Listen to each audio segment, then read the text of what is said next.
family-friendly, global vision, and a holistic approach to thinking and living, unlike any other media source on the planet. Welcome to Hope Channel. Every hour of every day, any family member can watch. Hope is educational, inspirational, focusing on lifestyle and health, and offering programs for young and old alike that teach culture, positive values, and spirituality. It takes a global network to be in touch with planet Earth's global community. Hope broadcasts everywhere in the world with 7 global channels, and we're affiliated with more than 50 media production centers on 6 continents. The result?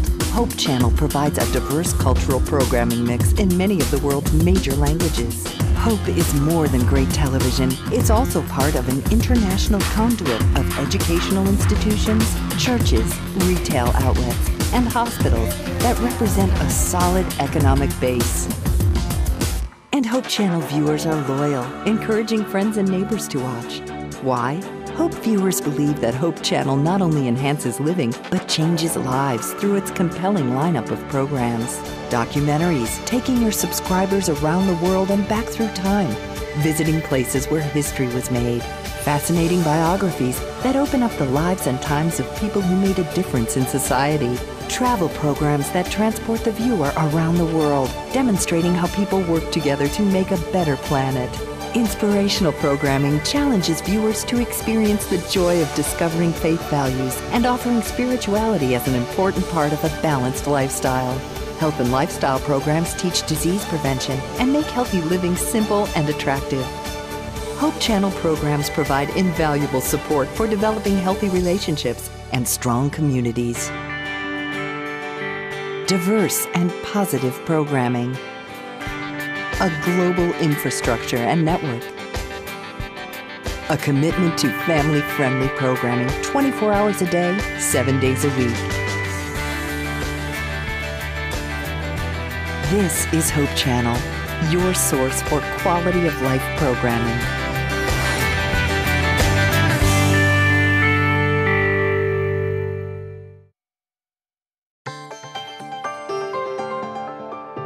You're watching Hope Channel, around the world.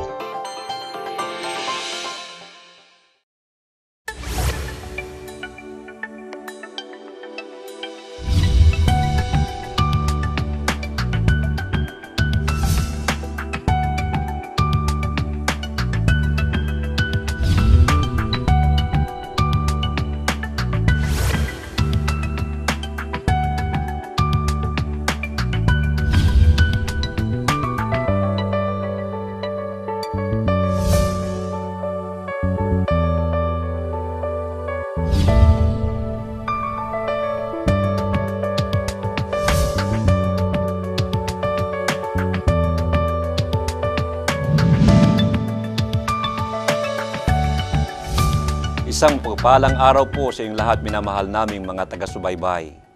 Kumusta na po kayo? Ako po ang inyong lingkod, Pastor Julio Amurao. At muli, patuloy nag-aanyaya sa inyo sa susunod mga sandali upang ating sama-samang talakayin, pag-aralan ang tungkol sa kabutihan at mga katotohanan ng ating Panginoong Diyos. Kasama po natin ngayon sa ating gagawing pagtalakay ang isang guro ng Biblia sa College of Theology ng Adventist University of the Philippines sa katauhan ni Pastor Danny Conejos. Pastor, ang inyo pong pagbati. Magandang araw ho sa iyo, Pastor July, at sa aming pong minamahal na manunood, magandang araw po sa inyong lahat. Mga ginigiliw naming mga taga-subaybay, samahan po nyo kami sa ating pagtalakay ngayon sa ating programang Let God Be God. Sa pagkakataong ito, ang atin pong tatalakayin ay ang may kinalaman sa kautusan ng ating Panginoong Diyos. Ating titingnan, ano nga ba ang mga kaisipan, konsepto tungkol sa kautusan ng ating Panginoong Diyos? Ilan nga ba ito? Ano nga ba ang mga prinsipong napapaloob tungkol sa bagay na ito? Ang kautusan ay napakamahalaga sa ating karanasan at sa ating kaugnayan sa ating Panginoong Diyos. Kaya nga't ito po'y bago natin talakayin, tayo po ay manalangin. Dakila po naming Ama at Diyos na makapangyarihan sa lahat. muli po naming ipinagtago bilin sa inyo ang aming gagawing pag-aaral ng inyong banal na salita. Tangi na sa aming pagtalakay, sa aming pagsaliksik ng tungkol sa inyong banal na kautusan. Samahan nawa kami ng inyong banal na Espiritu, lubos naming maunawaan, at magkaroon nawa kami ng diwa na hindi lamang ito maunawaan, kundi aming ganapin sapagkat ito ang inyong kalooban sa amin.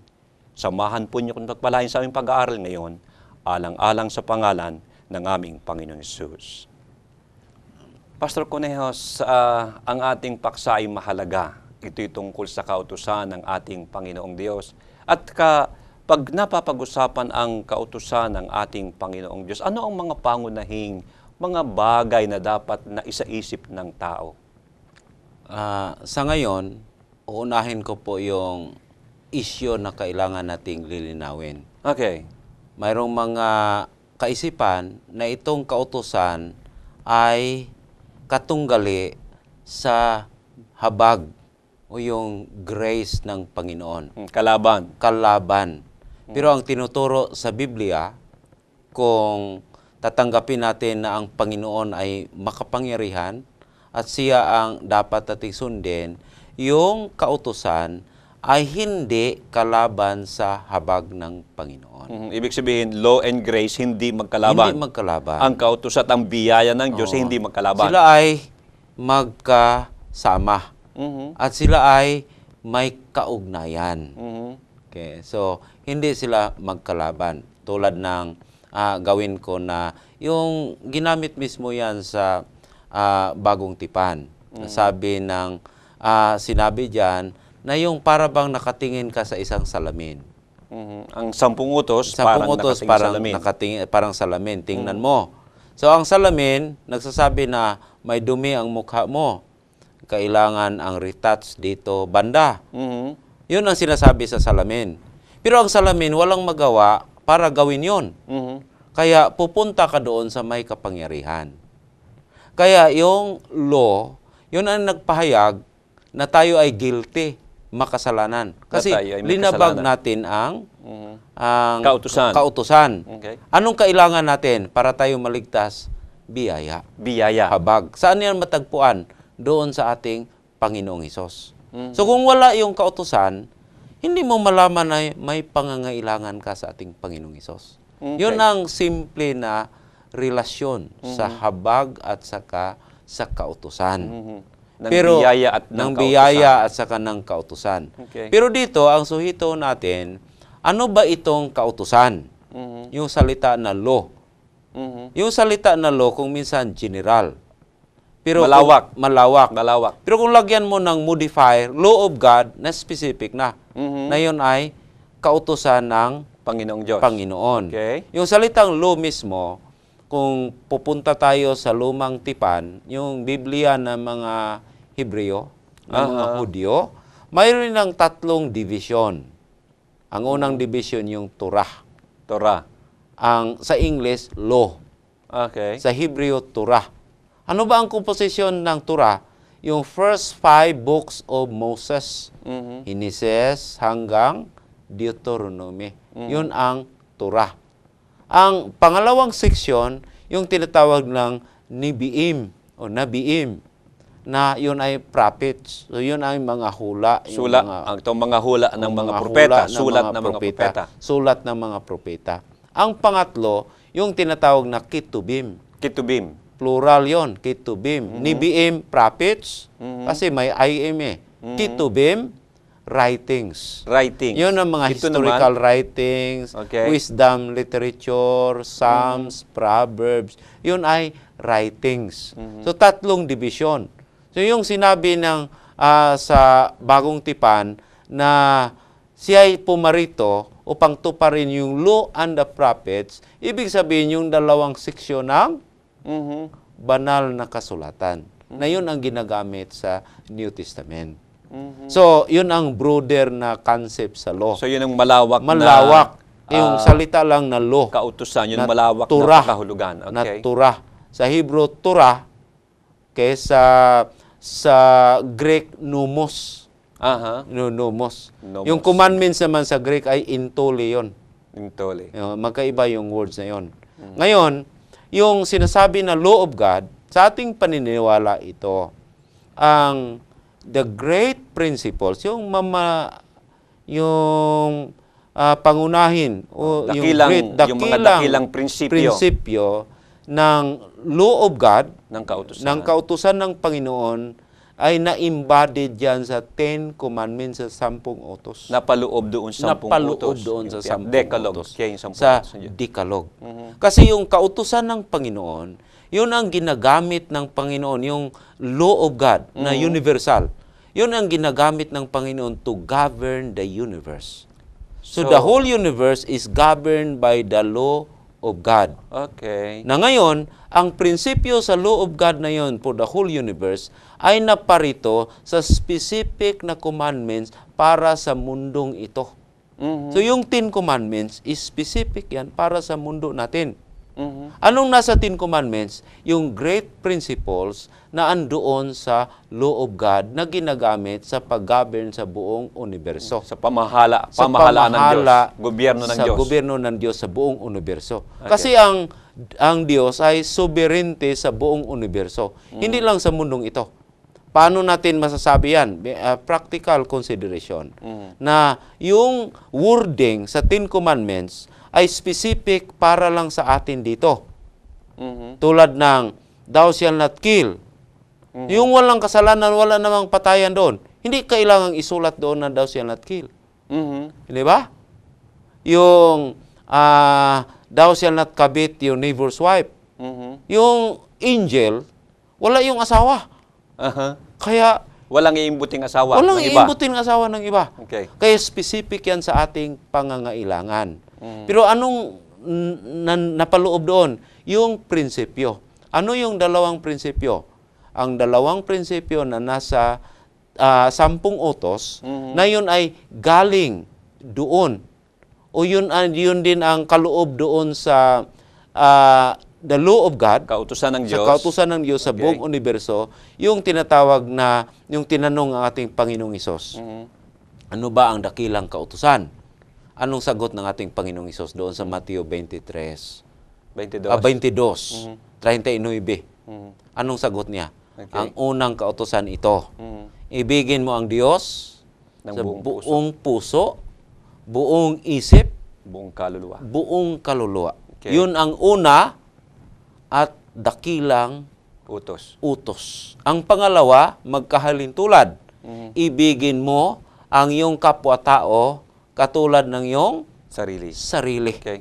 So, kung i-summarize mo, love to God, okay, at love to man. Okay. Tinatawag ng iba na summary yun sa 10 commandments. Hindi yun summary. Yun ang prinsipyo na embodied sa 10 commandments. So, sa madaling sabi, Pastor, ang inyong parang nais na bigyang pansin dito ay yung pag-ibig o pag-ibig sa Panginoong Diyos, pag-ibig sa kapwa-tao na magkaminsan ay ipinapahayag at sinasabi na ito ang kabuuan, kinauuwian ng 10 utos. Hindi pala. Lang 10 ang tama ay prinsipyo. Hindi lang 10 utos. Hindi kasi lang 10 utos. Sabi doon, sa dalawang ito, hangs all the law and the prophets. Yung law and the prophets, 2 sections yan sa scriptures na binabasa ng ating Panginoong Hesus sa panahon na yon. Kasi yun ang wording set. Tingnan nga natin yung Matthew 22 para sabihin nila na para masabi nila na talagang hindi lang natin parang memorize. Okay, 22. Siguro 36 para 36. makuha natin yung tanong. Guro, alin baga ang dakilang utos sa kautusan at sinabi sa kanya, iibigin mo ang Panginoon mong Diyos ng buong puso mo at ng buong kaluluwa mo at ng buong pag-iisip mo. Ito ang dakila at pangunang utos. At ang pangalawang katulad ay ito, iibigin mo ang iyong kapwa na gaya ng iyong sarili. 40. Sa dalawang utos na ito'y nauuwi ang buong kautusan at ang mga propeta. Nauuwi dito hang all the law and the prophets. Yung expression na law and the prophets, yung salita na yon, refers sa dalawang parte ng Hebrew Scriptures. Yeah, huh? Kaya, hindi lang pala 10 utos ang nauwi doon. Kasi madami yung Madami napapaloob doon doon. Madami yung napaloob doon. Okay. Kaya, ang nandoon ang prinsipyo. Yung prinsipyo. Ano yung prinsipyo? Okay. Love God with all your heart. Ibigin mo ang Panginoon buong puso mo. Buong puso. Okay. Ang pangalawa, love your neighbor as you love yourself. Okay. Nang Ibigin paano mo ang natin kapwa. Okay. titingnan yung dalawang prinsipyo sa 10 utos? Mhm. Kasi ang 10 utos kasi, ang wordings negative, thou shall not. Bakit nangyari na ganon? Kasi sa Hebrew kasi, walang wordings yung imperative, yung pag-utos. Mhm. Kaya nagsimula sa negative particles. So, yun ang dahilan. Yun ang dahilan. Kasi sabi na, puro pagbabawal. Oh. Pero ang stress doon, hindi yung binabawal. Okay. Ang stress doon, anong dapat nating gawin? Mhm. Okay? Ibig sabihin, thou shall not have no other God. Ang utos doon, thou shall have only one God. Siya nga naman. Ganon yun. Okay. Pag sabi doon na huwag kang gagawa ng Mhm.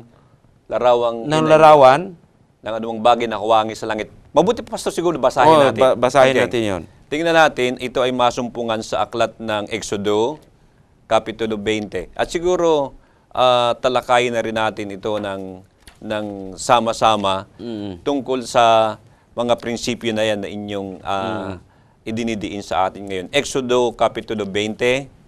Simulan ko na, Pastor, sa uno. At sinalita ng Diyos ang lahat ng salitang ito na sinasabi, ako ang Panginoon mong Diyos na naglabas sa iyo sa lupain ng Ehipto sa bahay ng pagkaalipin. Unang utos, huwag kang magkakaroon ng ibang mga Diyos sa harap ko. So ano ang gusto ipabatid sa utos na yon? Isa lang, ako lang ang Diyos na kilalanin mo. Okay. Kung minsan ang tinitingnan kasi natin sa pagbasa, yung negative. Mhm. Hindi yung anong dapat nating gawin. Mhm. Kasi ang kautusan, hindi yung pagbabawal ang idiniin dito, kundi anong dapat nating gawin. Ano ang dapat natin gawin? Pero kung minsan ang memorize natin yung ipinagbawal. So, ako lang ang Diyos. Oh, ako lang ang Diyos. Mhm. Okay? Okay? Dako tayo sa sunod. Huwag kang gagawa para sa iyo ng larawang inanyuan o ng kawangis man, ng anumang anyong nasa itaas sa langit o ng nasa ibaba sa lupa o nasa tubig sa ilalim ng lupa. Huwag mong yuyukuran sila o paglilingkuran man sila sapagkat akong Panginoon mong Diyos ay Diyos ng papanibuguin na aking dinadalaw ang katampalasanan ng mga magulang sa mga anak hanggang sa 3 at 4 na salin ng lahi ng mga napupuot sa akin. So ang prinsipyo doon, ang utos doon, ako lang ang yukuyukuan mo, ako lang ang pagsilbihan mo. Yun ang positibong Yun paraan. ang positibo. Ang sunod, Mm-mm. huwag mong babanggitin ang pangalan ng Panginoon mong Diyos sa walang kabuluhan, sapagkat hindi aariin ng Panginoon na walang sala ang bumanggit ng kanyang pangalan na sa walang kabuluhan. Respetuhin mo ako. Mhm. Reverence. Mhm. Yun ang utos doon. Paggalang, respeto. Igalang mo ako. Kagalang. Okay. 4, alalahanin mo ang araw ng Sabat upang ipangilin. 6 na araw na gagawa ka at iyong gagawin ang lahat ng iyong gawain. Ngunit ang 7 araw ay Sabat sa Panginoon mong Diyos. Sa araw na iyan ay huwag kang gagawa ng anumang gawa. Ikaw, ni ang iyong na lalaki ni babae, ni ang iyong aliping lalaki ni babae, ni ang iyong baka, ni ang iyong taga-ibang lupa, na nasa loob ng iyong mga pintuang daan, sapagkat sa 6 na araw ay ginawa ng Panginoon ang langit at lupa, ang dagat at lahat ng nangaroon at nagpahinga sa 7 araw na anupat pinagpala ng Panginoon ang araw ng Sabat at pinakabanal. Ito walang negative na particles. Positibo ito. Positibo nga pala to. Positibo ito. Okay. Pero, yung word na remember, mayroon diyang sinasabi, bakit remember? Kasi sa pagsulat dito, Mhm. ang ibig sabihin, yung Sabat, nag-exist na Meron mula na. pa sa Eden. Nakalimutan ba? Nakalimutan lang, kaya nagsimula dito sa remember. Mhm. Kaya dito, ipinahiwatid na yung mga tao na kaharap ni Moses sa panahon na yon, hindi na sila Sabbath keepers. So you have to remember. Mhm. Kasi sangayon nga sa kasayan, galing sila sa pagkaalipin. Galing sila sa Kaya sabi doon sa pagkaalipin. siya ay galing sa pagkaalipin doon sa Ehipto. Kaya hindi ibig sabihin na noon lang nag-exist ang Sabat. Kaya galing pa doon sa pasimula. Kaya sinasabi na remember. Okay. Itong ikalima ay positibo rin. Igalang mo ang iyong ama at ang iyong ina upang ang iyong mga araw ay tumagal sa ibabaw ng lupa na ibinibigay sa iyo ng Panginoon mong Diyos. Positibo ito, okay. Pero para sa atin ditong mga tao, kasi may ama tayo, may ina. Ang anghel, Ang mga anghel, wala. walang ama, walang ina. Walang ama, walang ina. Okay. So, kaya ito yung prinsipyo nga ng ang sinusunod kasama kong kabuuan ng mga lahat ng nila ng Panginoon. Ngayon, itong ika-anim, huwag kang papatay. Ito, inelaborate na dito yung ang prinsipyo na ibigin natin ang ating kapwa-tao kagaya ng ating sarili. Sabi niya, huwag kang papatay, buhayin mo, promote mo yung life sa iyong kapwa-tao. Promote life. Magbigay buhay ka. Magbigay buhay ka. So, ibig sabihin, lahat ng paraan, lahat ng magagawa na magbibigay ng buhay sa kapwa, yun ang gagawin Yun ng ang tao. gagawin. Kasi kung sabihin mo lang na huwag kang papatay, halimbawa, pinalo lang, hindi naman namatay, nadala lang sa ospital. Hindi ba yun violation sa Ten Commandments? Okay. Hindi yun. Kasi hindi yun pag-ibig Hindi sa yun kapwa, pag-ibig. gaya ng sa iyong sarili. Kaya, ang sabi pa nga doon ng exemplified na doon sa Bagong Tipan, kahit nandagalit ka lang sa iyong kapwa-tao, parang nakapatay ka na. Okay. Kasi kailangang ibigin natin ang ating kapwa-tao. Okay, sunod. Ang sabi dito, huwag kang mangangalunya. O, inibig mo yung kapwa-tao mo. Kaya, respetuhin mo yung kaniyang asawa. Huwag kang makisawsaw doon. Huwag kang mangaagaw ng Huwag asawa kang ng iba. mag-agaw ng asawa ng iba. Okay. So, ang sumunod na kautusan, huwag kang magnanakaw. O, i-simplify pa rin. Ibig sabihin, hindi naman ako nagnakaw. Ibig sabihin, magbigay ka pa. Okay. Hindi ba? Sa halip na kukunin mo yung propiedad ng iba, pagmamayari ng magbigay iba, ka. bagay ng iba. Hindi ba, may sinabi diyan, it is more blessed to give than to receive. So, ganun yun. So, positibo. Yun ang positibo. Yun, Okay. And then, ang sabi dito, sa sunod na kautusan, ika-siyam, huwag kang magbibintang sa iyong kapwa. Huwag kang, bear false witness. Kasi inibig, you have to tell the truth. So, magsabi ka ng Sabi ka katotohanan. ng totoo. I-uplift mo. Hindi ba mayroon pang sinabi sa ating Panginoong Isos, treat others better than yourselves. Hindi ba? So, ganun yun. So, may mga additional pa din na exemplification. Ang ikasampuang huli, sabi dito, huwag mong iimbutin ang bahay ng iyong kapwa. Huwag mong iimbutin ang asawa ng iyong kapwa, ni ang kanyang aliping lalaki o babae, ni ang kanyang baka, ni ang kanyang asno, ni anumang bagay ng iyong kapwa, ang huling kautusan. Kasi ang utos, magbigay pa nga tayo eh. Sa halip na mag-imbot. Sa bilid mag-imbot. Magbigay pa tayo. Kaya positibo yon. Pero kung minsan ang na-memorize natin, kaya ang ibang mga tao, prejudice sila. Yeah. Kasi ang naunawaan nila, yung kautusan, yun lang pagbabawal. Hindi yan pagbabawal.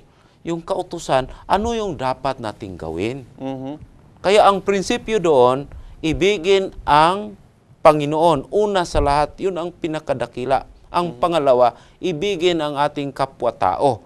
Kung tingnan ho natin, i-diagram natin, ito ay nag-outline sa ating tinatawag na vertical relationship. Papunta sa itaas, hindi ba? Papuntang itaas. Vertical. Okay? Vertical. Pero itong vertical relationship, ma-experience sa horizontal relationship sa ating kapwa-tao. So, Yun ay initial sa isang pagganyan. Yun ay initial sa salitang love. Ah, Ganun yun. Okay. Kaya sabi nga ng ating ni Apostol Juan, sabi niya, yung nagsasabi na tinupad niya yung kautusan, pero galit sa iyang kapwa-tao, layar. Sinungaling. Sinungaling. Kasi paano niya iibigin ang Diyos na hindi niya nakita? Hindi nga niya kayang ibigin yung kapwa-tao niya. Yung kapitbahay na nakikita.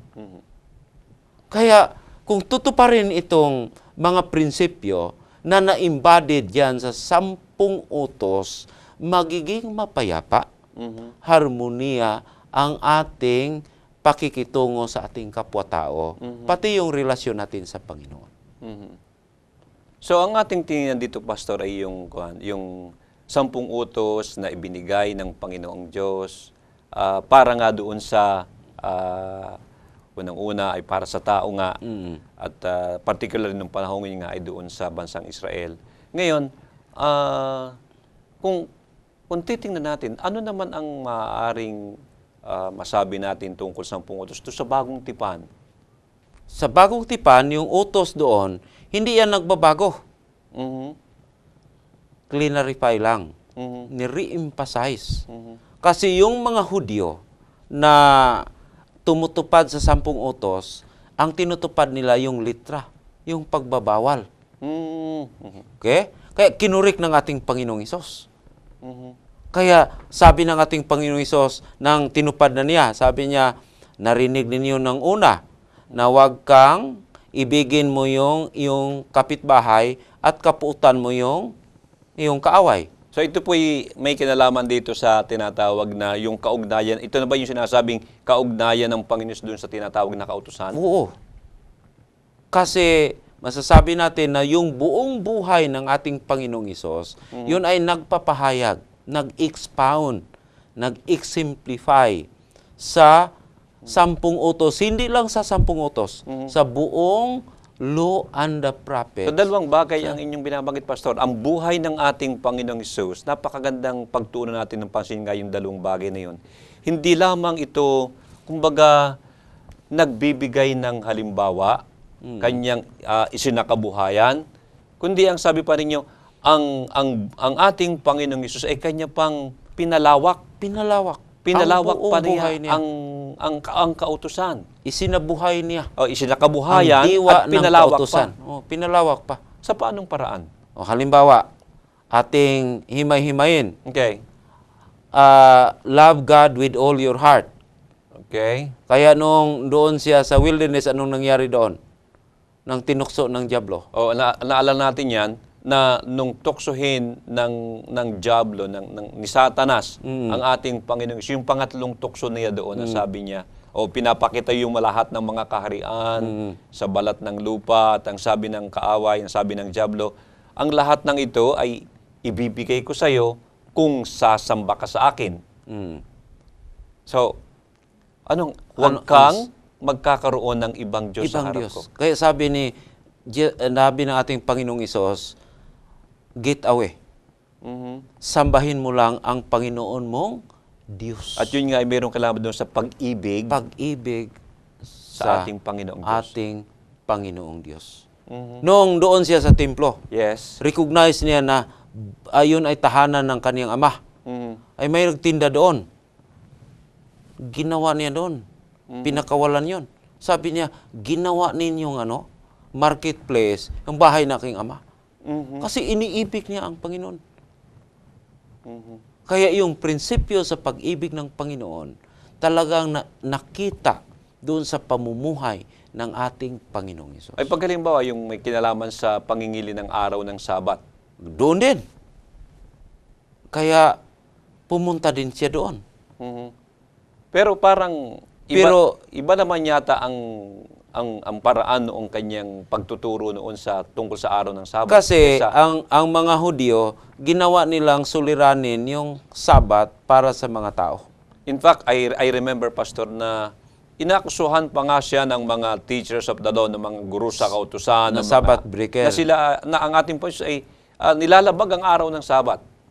Kasi yung araw ng Sabat, hindi lang tinutupad ng ating Panginoong Hesus ang Sabat o kinikip niya yung Sabat, pero ginawa niyang biyaya ang Sabat. Halimbawa, yung emergency, nangangailangan na talagang pagalingin sa Sabat, pinagaling niya. So, ganun yun. But anyway, sa amin pong mga taga-subaybay, meron po kaming special na talagang episode para sa araw ng Sabat. Pero ito'y nadaanan natin dahilan sa ang araw ng Sabat ay bahagi talaga ng 10 utos. Ngayon, ano pang mga prinsipyo bukod dito nga sa araw ng Sabat na hindi lamang niya in-exemplify, kanyang binigyang halimbawa, kundi kanyang pinalawak? Marami pa. Yung mga social relationship, yung kapwa-tao niya, nagministeryo siya. Ngayon sabi niya, I came Ako ay naparito, not to be served, but to serve. Ay, sa bagay nga, no? Ganun yan. Itong maliwanag na positibong paraan. O positibo kasi ganun din ang nasa prinsipyo sa 10 utos eh. Ibigin mo ang iyong ibigin kapwa. mo. So, aalagaan mo. Service yun eh.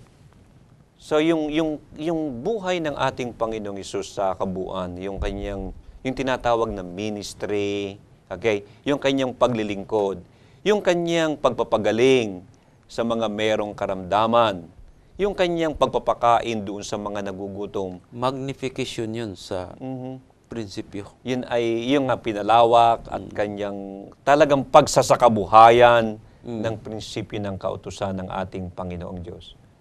Yung Mateo 5:17, yun ang yun bahagi. Yun anong bahagi doon. Na ang sabi niya ay, hindi ako naparito upang sirain ang kautusan, kundi ako'y naparito upang ganapin.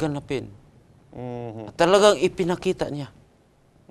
Kasi ang kautusan, ang 10 utos, ang akala sa mga Hudyo, puro lang pagbabawal. At ganun din ang pag-unawa ng iba, ng mga tao ngayon na puro pagbabawal. Kaya ayaw na natin yung pagbabawal.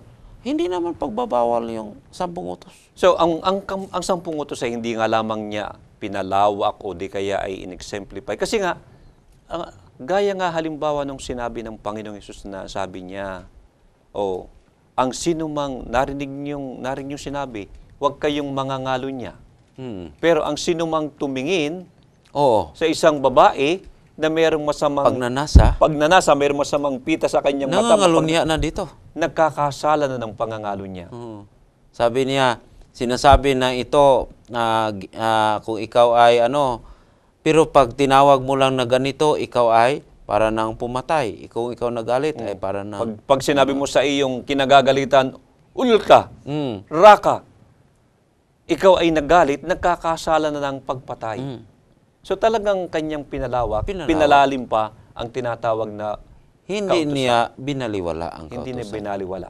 Kasi ang prinsipyo na nasa 10 utos, hindi yan pwedeng baliwalain. Hindi din siya sinasabing ginawa niyang dalawa. Hindi ginawang dalawa. Kundi yung dalawang malalaking prinsipyo sa kautusan ng Panginoon. Yun ayon niyan sa ating tinatawag na fundamental beliefs, yung statement of faith natin. Talagang embodied yan sa 10 Commandments. Kaya hindi na ginawang dalawa, pinalitan lang ng dalawa. Hindi pinalitan ng dalawa. Yung dalawang prinsipyo ay andoon sa 10 utos. So anyway, dun nga pala sa tinatawag na Sermon on the Mount, di ba yung sermon dun sa bundok ng ating Panginoong Hesus, na ito'y kanyang sinimulan dun sa tinatawag na Beatitudes. Merong mga nabasa akong aklat na sinulat ng mga theologians na ang sabi, ito yung prinsipyo ng kaharian. Prinsipyo ng kaharian. Ng kaharian ng Diyos. Ng kaharian ng Diyos. Hanggang sa city, prinsipyo. Ang prinsipyo na yon ay magkaugnay sa prinsipyo sa kautusan ng Diyos. So, kung magkaganon halimbawa, pinalawak nga at in-exemplify ng ating Panginoong Hesus, pero meron naman talagang espesipiko na yung tinatawag na Decalogue. Ano ang gamit naman ito? Yung 10 utos. Yung 10 utos ng ating Panginoon. Ang gamit dyan, yung 10 utos nga, doon yan ipinahayag yung prinsipyo. Doon ipinahayag. Doon ipinahayag ang prinsipyo. Tapos, sa lumang tipan, yun ang basihan sa kanilang covenantal relationship. So, ito ang batayan ito doon ang batayan sa covenant. Covenant, tipanan. Tipanan. Kasi ang nangyari kasi doon, ganito. Tipanan between God sa Panginoong Diyos at sa bansang Israel. Tao, sa bansang Israel. Okay. Kaya hindi ibig sabihin na ang 10 utos binigay lang sa bansang Israel. Kasi kung basahin natin yung 10 utos, wala doong limitation na sa isang bansa lang yon. Di ba? Love God with, yung sinasabi, thou shalt not have no other God. Hindi yan wala doon na ikaw lang bansa dito. Universal yun. Para sa lahat ng para sa tao. Lahat yun. Para sa lahat na tao. Ang covenant ng Israel at saka God, yun ay specific. Yun ang specific. Yun ang specific. So sabi ng Panginoon, ito ang aking pahayag sa inyo. Okay. Sabi ng Israel, we will obey that one. Anong binasihan nung promise ng mga Israelitas na tutuparin? Yung 10 utos ang basihan doon. Kaya ang covenant, ang wording sa covenant, hindi yung 10 utos. Ang covenant nila, ang tipanan nila, sabi ng Panginoon, I will bless you. Sabi ng Israel, pagpalain ko kayo. Sabi ng Israel, we will obey your 10 commandments. So yun ang tipanan. Yun ang tipanan. Ang sabi ng Diyos, pagpapalain ko kayo. Oh. Ang sabi naman ng Israel, ng mga Israelita, tutuparin, susundin mo tutuparin yung kautusan. ang iyong kautusan. Ay hindi nakatupad ang Israel. Kaya hindi nila natanggap yung pagpapala. Kaya hindi ibig sabihin na sa Israel lang yun na puwersado. Sa lahat yun. Meron po bang, aside from yung tinatawag na batayan ng covenant, ano pa ang maaaring function o gamit ng kautusan? Ayon sa banal na kasulatan. Dito sa Bagong Tipan, yun ang sa Santiago, yun ang batayan ng paghatol. So ang 10 utos ang siyang batayan ng paghatol. Anong at saka yun din ang istandarte sa ating covenantal relationship with God. Sa ating panahon? Sa ating panahon. Kagaya ng Israel dati, we will obey your voice. Parang gano'n. Ganun din. So ngayon, if you love me, keep my commandments. So yun sa Juan 14:15. Juan 14:15. So, yung batayan ng judgment. yung batayan ng judgment. Ang kaligtasan sa pamamagitan lamang ng kaloob ng Panginoon, biyaya ng Panginoon. So, we are justified, tayo ay inaring ganap sa pamamagitan ng pananampalataya. Pero ang sabi ng Biblia, we will be judged according to our works. So, paano yun? Tayo ay maliligtas sa pamamagitan ng biyaya. Biyaya. Pero hahatulan naman tayo sa pamamagitan ng ating mga gawa. Mga gawa. Kasi nandito, ito yon. Pag ikaw ay nanampalataya, okay? Ikaw ay inaaring ganap. Yung pananampalataya na yon, na dahilan na inaari kang ganap, makita lang yan, ma-quantify lang yan sa iyong behavior. Kaya hindi ka pwedeng hatulan doon na siya ay nanampalataya na yun ang basihan ng hatol doon para sa ating reward. Kung di doon yung makita yung nagawa mo dahil sa pananampalataya. Yun ba ang sinasabing yung pananampalataya ay ihahayag sa pamamagitan ng ating sa pagbuhay, ng ating gawa? Ganun yun. Tulad ng halimbawa, ito, yung pananampalataya sa mga yung nakaranas ng kaligtasan doon sa yung parable ng ating Panginoong Hesus sa Mateo 25. Okay? Hindi naman inibalwit ng Panginoon doon na kayo ay mamana ninyo ang kaharian dahil kayo ay nanampalataya na ako ay inyong tagapagligtas. Kung di yung paano na sila nabuhay bilang mga anak ng Panginoon. Paano ang pamumuhay nila? May nagutom, pinakain. May walang damit, binigyan ng damit. Binigyan ng damit. May nandoon sa kulungan, dinalaw. So, ibig sabihin is expression. Kasi yung confession kasi ng pananampalataya at yun ang basihan na justify ka, abstract yun. Pag naisabuhay mo yon, ibig sabihin, totoo kang nanampalataya. Kaya sabi doon sa Galatia, faith that works by love. Naalaala ko, Pastor, doon sa gospel. Kung merong magaling sumunod sa kautusan, ay yung mga Eskriba at Pariseo. Pero bakit parang kulang? Kaya sabi ng ating Panginoong Hesus, except na yung katwiran ninyo ay lalagpas. Malibang ang inyong katwiran ay humigit sa katwiran ng mga Eskriba at mga Pariseo. Hindi kayo makapapasok sa kaharian ng langit. Ngayon, ang puntos dito ay Sila'y sumusunod. Sumusunod. Ay anong ibig sabihin? Wala silang pananampalataya or Sila ay sumusunod dahil akala nila yung kanilang righteousness, kanilang katwiran ay magkamit sila ng buhay na walang hanggan.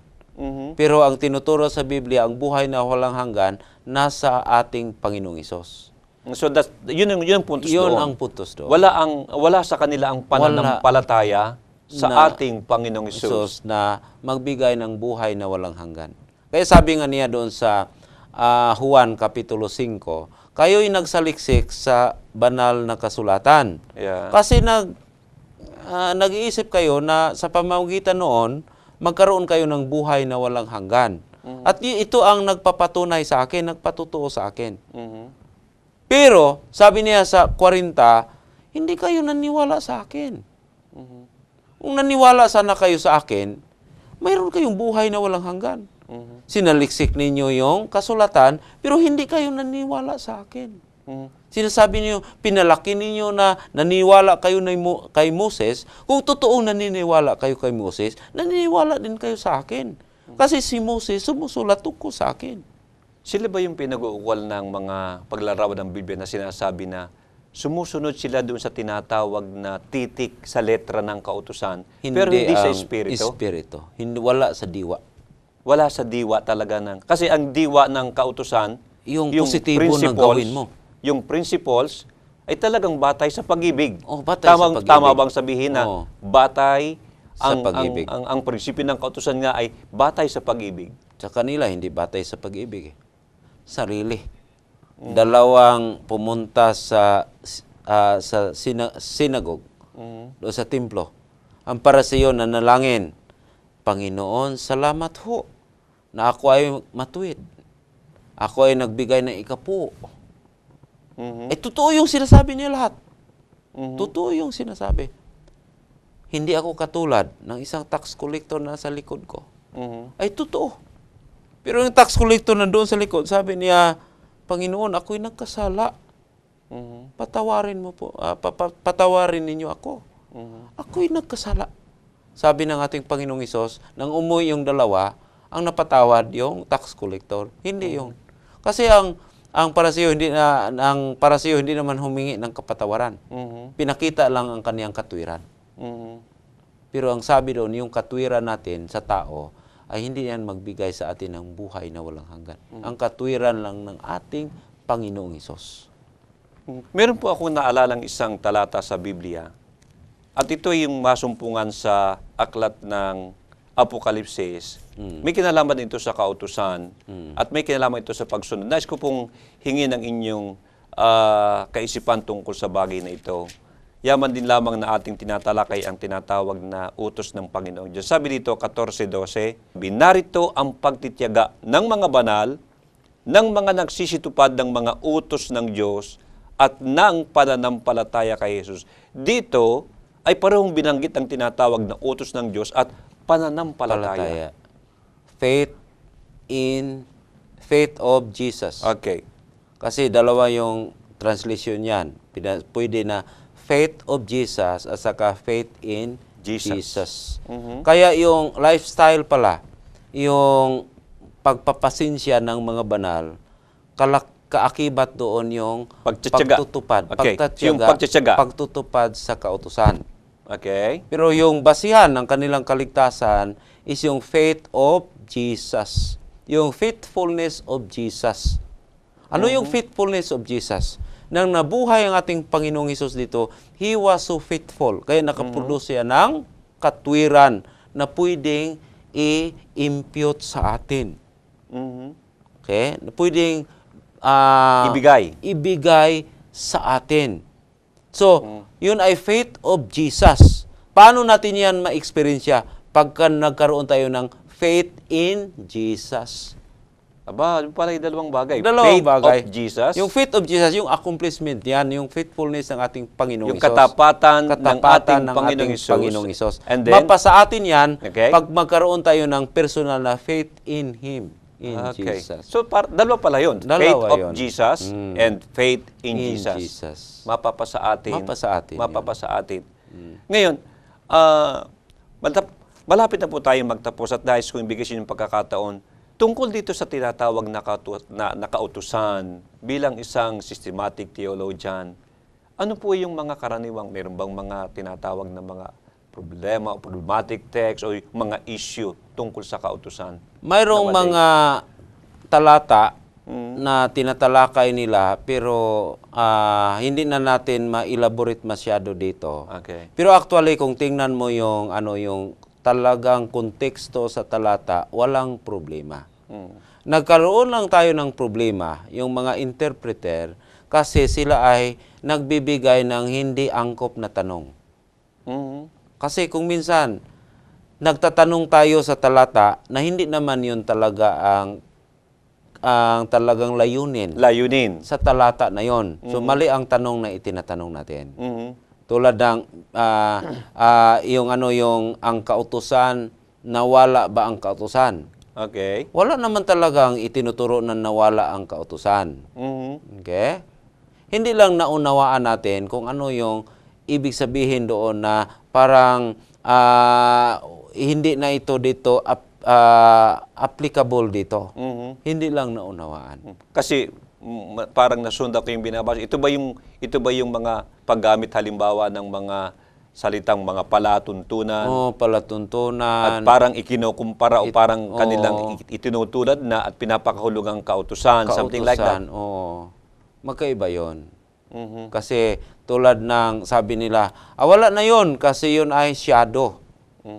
Yung mga shadow, yung mga landong, wala yung kaugnayan doon sa 10 utos. Yung tinatawag na mga... Kasi yung prinsipyo na ibigin ang Panginoon sa kaibigin ating kapwa-tao, wala yung wala yung landong.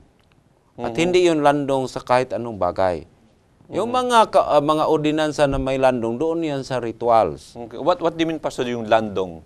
Yung anino. Okay, anino. Okay. Anino sa Okay. So, ito mga ito anino. Anino Okay. sa darating ang substan ang ating Panginoong Hesus. Okay. Tulad ng halimbawa na yung Roma Kapitulo 10, versikulo 5. Okay. Si Kristo ang katapusan ng kautusan.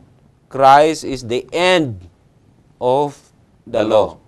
Sabi na nagbasa, wala na palang kautusan kasi nandiyan ng ating Panginoon Jesus. He is the end. Okay. Pero kung pag-aralan natin, hindi ibig sabihin na end na wala ng kautusan. He is the goal. Okay. Kasi He is the embodiment.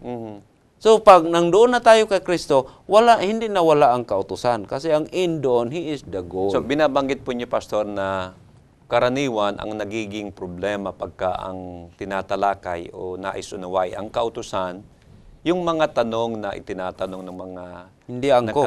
Hindi angkop. At dahil dito, parang meron sila ng pakahulugan na hindi naman talaga yun ang tunay na sinasabi dun sa konteksto ng mga talata na may kinalaman sa kautusan. Kasi ang sabi nga sabi nila, hindi kasi tayo maaring ganap sa kautusan. Totoo yan kasi hindi yun ang function ng kautusan. Ang function ng kautusan, na isa pang function yan para sa ating character development. Yung pag-develop ng ating ugali. Yung kautusan na ang doon na sa hindi pa nagkasala si Adan at saka si Iba, may kautusan na. Hindi kailangan ng kaligtasan doon. So wala talagang function ng kautusan para iligtas tayo. Okay. Sa new heaven and the new earth, wala ng kasalanan, may kautusan pa rin. Hindi na kailangan ng kaligtasan. So, hindi talaga function sa kautusan na para bigyan tayo ng kaligtasan. Ang function ng kautusan, magbigay ng order, harmonia, at lalago yung ating pag-uugali. Okay. So, ngayon po ay naliwanagan tayo ng tungkol sa kautusan ng ating Panginoong Diyos. Na ito ay una yung tinatawag na prinsipyo. Okay? Prinsipyo ng kautusan ng Panginoong Diyos na ang ating nakita yung prinsipyo yun ay talagang batay sa pag-ibig. Pag-ibig sa ating Panginoong Diyos at ito ay pag-ibig sa ating kapwa-tao gaya ng sa ating sarili. At ang prinsipyong ito ng kautusan, gaya ng ating tinalakay, ito ay isinakabuhayan. Ito ay ipinakita mismo ng ating Panginoong Hesus at sa kanyang pamumuhay at sa kanyang pagtuturo. Hindi lamang niya ipinakita ito, kundi sa kanyang pagtuturo, ito ay kanyang pinalawak at pinalalim pa nga. At kanyang isinakabuhayan ang tinatawag na prinsipyo ng kautusan. At ang ating din Panginoong Hesus ang nagsabi na kung ako ay inyong iniibig, ay tutuparin ninyo ang aking mga utos. Nalaman natin na ang kautusan, ang kanyang gawain ay magpakita ng ating talagang tinatawag na yung tiwag na tipanan, relasyon. Gayon din ang kautusan ay nagpapakita ng kasalanan. Subalit, ang layunin nito'y upang tayo ay ituro doon sa isa, sa ating Panginoong Hesus, na makapagpapatawad sa ating mga kasalanan. At kung tayo patawarin na ng ating Panginoong Hesus, kanyang sasabihin, kung ako'y iyong iniibig, hindi ka nasusuway, parang ganon. Kung ako'y iyong iniibig, tutuparin mo ang aking mga utos.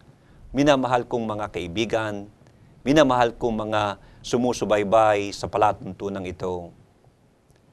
Ang ating pag-ibig sa ating Panginoong Hesus ay ating maipapakita kung ating susundin ang prinsipyo ng kanyang kautusan. Pag-ibig sa ating Panginoong Diyos, pag-ibig sa ating kapwa-tao. At alam po ninyo, mayroong mga bahagi ng kusat nang sasabi, ang kanyang kautusan ay hindi mabigat.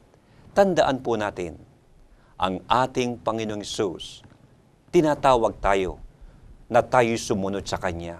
Hindi niya tayo iiwanan. Hindi niya tayo pababayaan.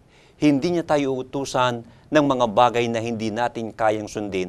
Bakit? Sapagkat mismo siya ang mangunguna. Siya ang tutulong sa atin.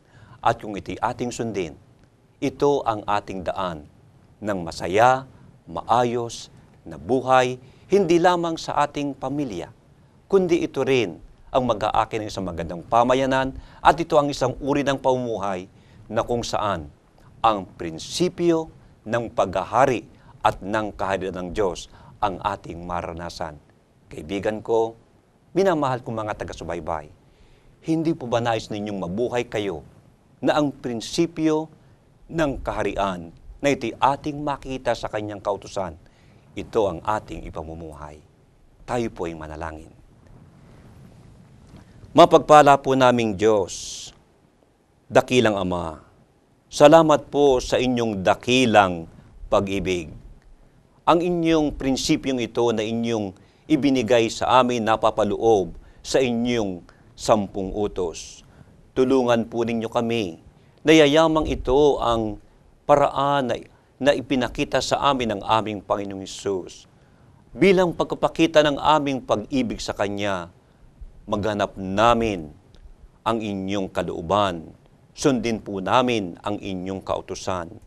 Tulungan po ninyo kami. Tulungan po ninyo ang aming mga taga-subaybay. Pagpalain kami, tulungan ng banal na Espiritu na amin pong masunod ang inyong kautusan. Maraming pong salamat sa katiyakang ikaw ang patuloy na magpapala sa amin sa pangalan ng Panginoong Hesus. Amen. Pastor, ang inyo pong pagpapasalamat at pamamaalam. Aming mga minamahal na manunood, marami pong salamat sa inyong pagsubaybay. At sana ho, hanggang sa muli nating talakayan, kayo po ay makapulot ng mga aral na sapat na magpatibay sa ating ugnayan sa ating Panginoong Hesus. Minamahal mga kaibigan, maraming pong salamat sa inyong pakisama sa amin. Ito po ang inyong lingkod, Pastor Julio Amurao, at patuloy po kaming nag-aanyaya sa huling episode ng ating pagtalakay dito sa ating programang Let God Be God. Ang kapayapaan nawa ng langit ang inyong maranasan.